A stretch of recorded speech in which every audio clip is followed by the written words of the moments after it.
Hello बच्चों, welcome back to Indore defence academy YouTube channel.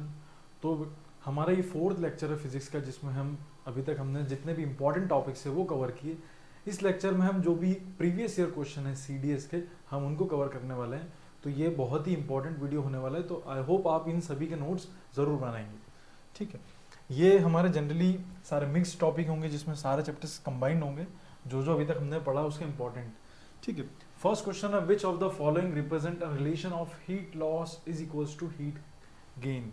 ठीक है, तो बेसिकली ये हमारा 2018 का क्वेश्चन है पीवाईक्यू। तो ये heat loss equals to heat gain जो है ये कैलोरीमेट्री का, आप इसमें से सारा ऑप्शन भी देखेंगे तो आपको एक ही चीज समझ में आएगी कि कैलोरीमीटर जो होती है स्टडी ऑफ हीट होती है, जिसमें आप बेसिकली ये पढ़ रहे होते हैं कि जितना भी हीट लॉस हुआ और जितना भी हीट गेन हुआ है वो बराबर होगा।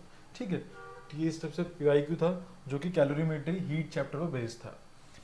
A circuit has a fuse having a rating of 5 ampere. What is the maximum number of 100 watt 220 volt bulb that can be safely connected in parallel in circuit? ठीक है, तो पूछ रहा है कि भाई इनको हम कितने उसमें कनेक्ट कर सकते हैं। तो बेसिकली नंबर ऑफ बल्ब पूछ रहा है वो कितने हम पैरेलल में कनेक्ट कर सकते हैं। तो हमको पता है कि पावर जो होता है V इंटू आई होता है, और पावर कितना है यहाँ पर 100 वाट का है, और हमको बल्ब नहीं पता तो हम X ले लेते हैं। तो x इंटू 100 बराबर v कितना है आपका v आपका है 220 और i कितना है 5 एम्पियर। तो x यहाँ से निकल जाएगा 220 अपॉन इंटू 100, तो ये सब कैंसिल होकर आपका यहाँ से आंसर आ जाएगा 11। ठीक है, बहुत ही बेसिक सा क्वेश्चन था, और ये सारे पीवाईक्यू तो आप देख सकते हैं किस लेवल का एग्जाम में क्वेश्चन पूछे जा सकते। और ये तो उस ईयर के हैं जहाँ पर सीडीएस में जो फिजिक्स होता था वो 11-12 लेवल पर पूछा था। The direction of magnetic field at any location on the Earth's surface is commonly specified in the terms of both field declination and field inclination. ये बेसिकली मैग्नेटिक फील्ड चैप्टर का concept है, जिसमें आप magnetic north और magnetic south को पढ़ते हैं, उनके बीच का जो एंगल होता है वो फील्ड इंक्लिनेशन होता है। ये बेसिक से चीज़ है। When a convex lens produces a real image of an object, the minimum distance between object and image. तो सबसे इंपॉर्टेंट है कि जब आप लाइट एंड रिफ्रैक्शन चैप्टर पढ़ रहे हो, रिफ्लेक्शन है रिफ्रैक्शन, उसमें आप सारे जो इमेजेस है जैसे कॉन्वेक्स लेंस, कॉन्केव मिरर और कॉन्केव लेंस जो है, इन सारे टॉपिक्स को आप जब देखेंगे, जैसे फॉर एग्जांपल कॉन्केव मिरर के 6 आपने इमेज फॉर्मेशन देखे होंगे, कॉन्वेक्स मिरर के आपने 2 इमेज फॉर्मेशन देखे होंगे, उनका नेचर देखा होगा, रियल, इन्वर्टेड, डिमिनिश इनलार्ज होता है। ये सारी चीज़ें आप जब देखेंगे तो आप उनको थोड़ा सा डायग्रामेटिकली भी देखिए, तो इस सबसे आपको क्वेश्चन हेल्प करेगा। ठीक है, यहाँ बोल रहा है कि जब कॉन्वेक्स लेंस जो इमेज बना रही है वो रियल है, और जो मिनिमम डिस्टेंस वो कितनी होगी, तो ये 4 times of the focal length of convex lens होनी चाहिए। ठीक है, the visible portion of electromagnetic spectrum. Again electromagnetic spectrum एक बहुत इंपॉर्टेंट टॉपिक है। आप जितने भी इंफ्रारेड जो रेज है, गामा रेज है, रेडियो वेव्स है, विजिबल वेव्स है, ये सारी वेवलेंथ क्या, ये सारी रेस का वेवलेंथ और फ्रीक्वेंसी दोनों याद कर लेंगे। एग्जैक्ट कभी कभी पूछ लेता है कि भाई गामा रेस का वेवलेंथ कितना होगा, फ्रीक्वेंसी कितना होगा, तो ये एज इट इज आ जाता है। इसका जो आंसर है वो लाइट, आप देख के चलेंगे। Which one of the following does not convert electrical into light energy. तो बेसिकली कैंडल है, कैंडल जो होती है केमिकल इनटू लाइट करती है, ना कि इलेक्ट्रिकल इनटू लाइट करती है। ठीक है, अब particles move with uniform acceleration along a straight line from the rest. The percentage increase displacement during sixth. तो बेसिकली आप इसमें जो 3 लॉज ऑफ मोशन है, आप उसमें आपने इक्वेशंस भी देखे, v equals to u plus a t, फिर v square minus u square equals to 2as, और s equals to ut plus half at square. आपने ये सारी इक्वेशन पढ़ी होगी। ऐसी केस हो s equals to n/2a n-1। इसमें आप nth वाला फॉर्मूला लगाएंगे, उसमें आप 5th 6th और 5th दोनों को रखेंगे, उसको माइनस करेंगे, उसका परसेंटेज निकालेंगे, तो अप्रॉक्स 22% आंसर आपका आ जाएगा। The Hooke's law is valid for, तो ये अगेन क्लास 11th का वैसे टॉपिक है। ठीक है, क्लास 11th में आपने सॉलिड्स वाला चैप्टर पढ़ते हैं, वहाँ पर ये आपको काम आता है। ठीक है, वहाँ पर आपको बताया जाता है हुक्स, और हुक्स लॉ क्या होता है। हुक्स लॉ जो स्ट्रेस और स्ट्रेन में जो बेसिकली रिलेशन देता है, तो ये किस पे वैलिड है, तो only proportional region stress strain curve, only proportion of the stress strain curve. तो जितना भी एरिया होता है जो स्ट्रेस स्ट्रेन कर्व के अंदर आता है, उसी पे हुक्स लॉ आपका एप्लीकेबल होता है। हमने 2 वेक्टर्स ले लिए a और b, एंगल पे ले लिए, तो ए और बी का एंगल कैसे आप निकालते हो, तो आपको पता होगा ये वेक्टर ए और वेक्टर बी का जो एंगल निकलता है वो अंडर रूट में a vector square plus under root b vector square plus 2ab cos theta, ये आपका फॉर्मूला आता है। जनरली ये जब आप दो वेक्टर को सम करोगे और इनको सम करोगे तो आपका ये वाला जो वैल्यू हमेशा बड़ा आएगा, ये ग्रेटर आएगा आपका, तो आपका ऑप्शन बी जो है वो सही होगा, क्योंकि ये जो दोनों वैल्यू ये इससे बड़ी आएगी। ठीक है, ये अगेन क्लास 11 का ही टॉपिक है। पहले जनरली आप देखेंगे तो 11th और 12th से भी पूछे जाते थे टॉपिक, जो कि बहुत ही इंपॉर्टेंट। अब वैसे अगर आप ट्रेंड में चेंज देखेंगे तो ये सारी चीज़ें चेंज हो चुकी। ठीक है, अब बेसिकली वो 9th और 10th की जो इंपॉर्टेंट मैग्नेटिक चैप्टर है ये सारी चीज़ें पूछते हैं। ठीक है, an electron and proton starting from rest get accelerated through potential difference of 100 kilovolt. The final speeds of the electron and proton are VE and VP। तो VE क्या है, स्पीड है भैया, और VP क्या है, प्रोटॉन की स्पीड है। अब बोल रहा है which one of the following is correct। तो जनरली जिसका मास कम होता है वो तेज भगता है, तो यहाँ पर जो इलेक्ट्रॉन का मास है वो कम है और जो प्रोटॉन का मास है वो ज़्यादा है, तो आपका VE is greater than VP होगा, क्योंकि velocity of electron will be greater than velocity of proton because electron has less mass 9.31 into 10 to the power minus 34 kg, इतना सा मास होता है, लेकिन प्रोटॉन का जो मास होता है ज़्यादा होता है। ठीक है, तो जिसका मास कम होगा वो ज़्यादा तेज जा पाएगा। ठीक है, उसी कॉन्सेप्ट पे ये चलता है। Two identical solid pieces, one of gold and other of silver, when completely immersed in water exhibit equal weights. तो भाई एक सॉलिड का एक लिक्विड का है, इनको दोनों को आपने पानी में डुबाया है, तो ये इक्वल वेट्स के पानी को एग्जिबिट कर रहे हैं। When weighted in air given that density of greater than that of silver. तो यहाँ पर बताया गया कि जो गोल्ड की डेंसिटी वो ज़्यादा है सिल्वर से, और इनका जब हम वेट करेंगे एयर में तो क्या रिजल्ट आएगा। तो बेसिकली भाई अगर गोल्ड का और सिल्वर का आप देखेंगे, गोल्ड की डेंसिटी ज़्यादा है और सिल्वर की कम है, फिर भी वो पानी में सेम वेट कर रहे हैं, इसका मतलब हमने क्या करा है, सिल्वर के वेट को ज़्यादा कर दिया। तो silver piece will weigh more because of same reason, दोनों को जब हमने पानी में डाला तो सेम एग्जिबिट कर रहे हैं, इसका मतलब हमने सिल्वर को ज़्यादा क्वांटिटी में लिया है क्योंकि उसकी डेंसिटी कम है। हमको डेंसिटी दोनों को कंबाइन करना है, जब दोनों की डेंसिटी बराबर होगी जब भी दोनों तैरेंगे सेम लेवल पे। ठीक है, तो हमने गोल्ड की डेंसिटी को मैच करने के लिए हमने सिल्वर का वेट बढ़ा दिया है। तो ये थोड़ा सा कॉन्सेप्चुअल क्वेश्चन था, आप इसको बिना नॉलेज के भी आप कर सकते थे।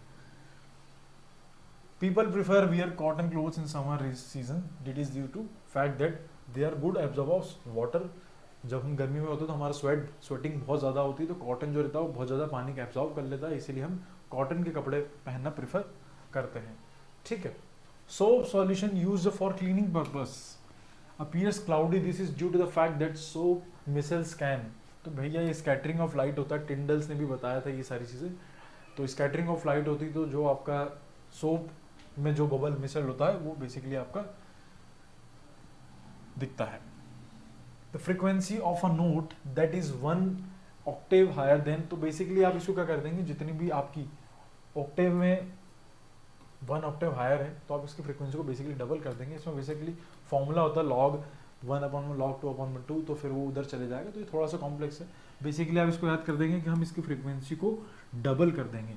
ठीक है, फॉर्मूला होता है log 1/log 2/2 log, फिर इधर चले जाएगा। ऐसे कैलकुलेट करके हम इसकी वैल्यू निकालेंगे तो इसका आंसर जो आएगा वो डबल आता है, twice of the frequency given, तो twice into 500 that is 1000 hertz.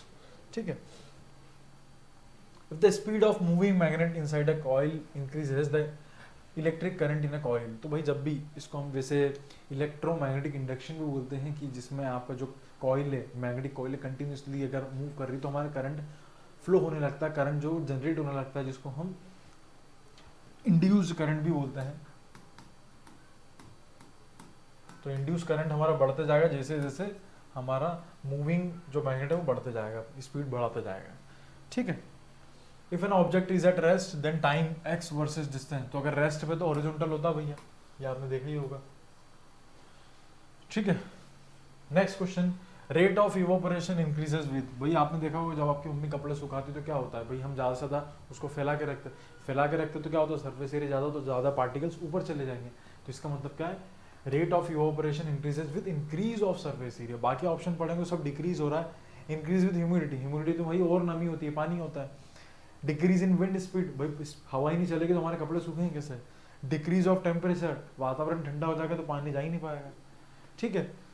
Magnification, हम किसी भी चीज़ को कब बोलते हैं मैग्निफिकेशन, जनरली हम जब कोई चीज़ ऑब्जर्व कर रहे होते हैं और उसमें एक्चुअल जो वैल्यू, उन दोनों का रेशियो जो होता है वो हमारा कैलकुलेशन होता है। तो यहाँ पर हो जाएगा observe size of specimen upon में एक्चुअल साइज। तो आप देखेंगे कि सीडीएस इस टाइप के क्वेश्चन पूछता है जहाँ पर वो सारे ऑप्शन एक जैसे दे देता है। आप सबसे पहले इसी को एलिमिनेट करते हो कि भाई ये तो हो ही नहीं सकता, ठीक है। तो ऐसा मेंटल गेम भी खेलता है। रदरफोर्ड अल्फा पार्टिकल, ये बहुत ज़्यादा फेमस एक्सपेरिमेंट है। ये बेसिकली केमिस्ट्री में आता है लेकिन न्यूक्लियर फिजिक्स में भी इसका रोल है।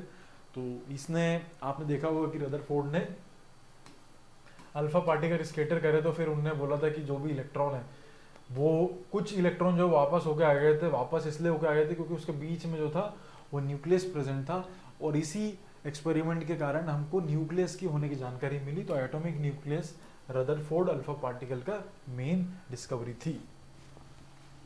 A car undergoes a uniform circular motion, भाई जब भी यूनिफॉर्म सर्कुलर मोशन होता है तो उसका जो डायरेक्शन होता है कंटिन्यूसली चेंज होता है, लेकिन उसका जो एक्सेलरेशन होता है वो हमेशा कांस्टेंट होता है।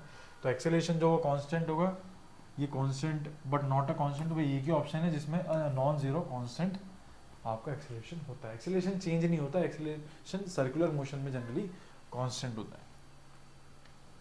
In which of the following heat loss is primarily not due to convection. तो भाई कन्वेक्शन के कारण क्या नहीं हो रहा है यहाँ पर। तो बेसिकली आपने देखा होगा हीट 3 टाइप से लॉस होती है, कन्वेक्शन, कॉन्वेक्शन, रेडिएशन, ठीक है। तो इसमें देखो boiling water, land and sea breeze, फिर circulation of air around blast furnace and heating of glass surface of a bulb due to current in filament. तो बेसिकली बल्ब में क्या होता है, बल्ब जो गर्म होता है ना वो रेडिएशन के कारण होता है, ना कि कॉन्वेक्शन के कारण। ये तीनों जो चीजें हैं वो कॉन्वेक्शन के कारण हो रही है, लेकिन जो लास्ट वाली चीजें हैं जो आपका heating of glass surface of bulb, ठीक है, जो कि आपका फिलामेंट के कारण हो रहा है, ये रेडिएशन के कारण हो रहा है।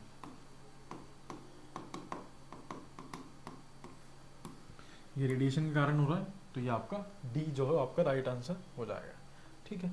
एक 100 वॉट का बल्ब है भैया जो 10 घंटे चलाया जा रहा है, तो कितनी यूनिट्स ऑफ एनर्जी कंज्यूम करेगा। इस टाइप के क्वेश्चन सीडीएस में 1000 बार पूछ चुके, आप ऐसे क्वेश्चन को स्किप करना ही नहीं अपने को, ठीक है। आप जितनी बार भी देखोगे 1-2 सीडीएस में आपको क्वेश्चन मिल ही जाएगा। अगर 1 और 2 में देखेंगे तो 1 में मिल जाएगा, या तो फिर अगले साल 2 में दिख जाएगा। बहुत इंपॉर्टेंट क्वेश्चन है ये, आपका किलो वॉट आर पे बेस्ड है। तो 1 यूनिट मतलब क्या होता है, 1 यूनिट मतलब 1 किलो वॉट आर, ठीक है। तो कितना किलो वॉट दिया भैया उसने, 100 दिया हुआ है, और 10 घंटे तक चला है। कितने दिन तक चला है, 30 दिन तक चला है। कितना हो जाएगा, 1 2 3 4, तो 30,000 हो जाएगा बेसिकली। और 1 किलो वॉट में कितना होता है, तो भैया 1000 होता है, तो ये 30 किलो वॉट आर हो जाएगा। तो बेसिकली हमारा ऑप्शन सी, ठीक है। जब हम इसको डिटेल में पढ़ते हैं क्लास में यहाँ पर, तो हम ये सारी चीज़ें इंपॉर्टेंट चीज़ें बताते हैं, ठीक है, क्योंकि इस टाइप से क्वेश्चन पूछे जा सकते हैं। अगर आप घर पे तैयारी कर रहे हो तो आप इसको एनसीईआरटी से भी जो इंटेक्स्ट क्वेश्चन होते हैं, आप, मैंने आपको पिछली क्लास में बताया, इंटेक्स्ट क्वेश्चन से आप इन चीज़ों को प्रेफर कर सकते हैं, ठीक है। नेक्स्ट क्वेश्चन पर बढ़ते हैं हम। 2 metallic wires made from the copper having the same length but the radius of wire 1। तो 2 वायर है, एक वायर 1 है और एक वायर 2 है। वायर 1 की radius is the half of the radius of wire 2। तो जो वायर 1 की रेडियस है वो हाफ कर दी हमने रेडियस 2 के, वायर 2 के। तो इससे क्या हो जाएगा, जब रेडियस को हाफ कर दिया तो उसकी रेजिस्टेंस कितना हो जाएगा, रेजिस्टेंस हो जाएगा 1/4, और रेजिस्टेंस 2 कितना हो जाएगा, ये आ जाएगा आपका 1, क्योंकि उसको चेंज ही नहीं किया है, ये दिया resistance of wire 1 is R, ठीक है। और इन दोनों को क्या करा है, सीरीज में कनेक्ट करा हो। तो सीरीज क्या होता है, R equivalent equals to R1 plus R2। R1 क्या है, R/4 प्लस ये हो जाएगा 1, मतलब बेसिकली R, तो ये हो जाएगा 5/4 R। तो आपका ऑप्शन सी जो है बेसिकली राइट आंसर हो जाएगा, ठीक है। एक बार फिर बता देता हूँ मैं, वायर 1 जो है उसकी रेडियस को आधा कर दिया वायर 2 के कंपैरिजन में। तो जब हम आधा करेंगे तो 1/4 हो जाएगा उसका रेजिस्टेंस, और वायर 2 का तो उसने रेजिस्टेंस बता ही रखा था, वो बता रखा था उसने 1 है, ठीक है, 1 ओम है। तो जब हमने दोनों को सीरीज में कंबाइन करा तो 1/R/4 plus R, that is 5/4 R आपका आंसर हो जाएगा। ये तो सेम ही क्वेश्चन आएंगे। When a sun is near the horizon during the morning or evening, it appears reddish। आपने देखा होगा जनरली शाम को सूरज जो है वो थोड़ा सा लाल दिखता है, जो क्लाउड्स रहते हैं वहाँ आसपास वो थोड़े से लाल हो जाते हैं, रेडिश हो जाता है। इसका रीजन है atmospheric refraction of the light. Basically reflection आपको पता है, डिस्पर्शन मैंने आपको पहले ही बता दिया है कि जो व्हाइट लाइट होती है 7 कलरों में टूटती है, और स्कैटरिंग ऑफ लाइट आपने देखा होगा, ठीक है।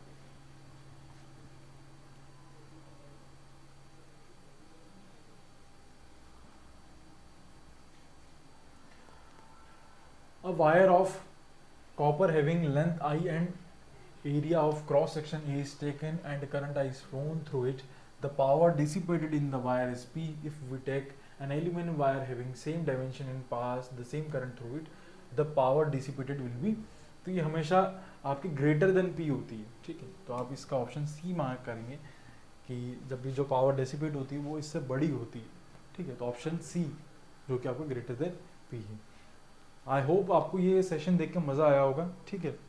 हम इस टाइप के क्वेश्चन जो है वो और लाते रहेंगे, सारे सब्जेक्ट्स में आएंगे, ठीक है। आप इस अगर आपको टेस्ट अटेम्प्ट करना है तो आप इसकी लिंक जो डिस्क्रिप्शन में दी गई है, आप इन सारे क्वेश्चन को जब आप CDS देने जाएंगे तो आप रिवाइज कर सकते हैं, ठीक है। और हम जल्दी इसका और क्वेश्चन भी लेके आएंगे, ठीक है। Thank you.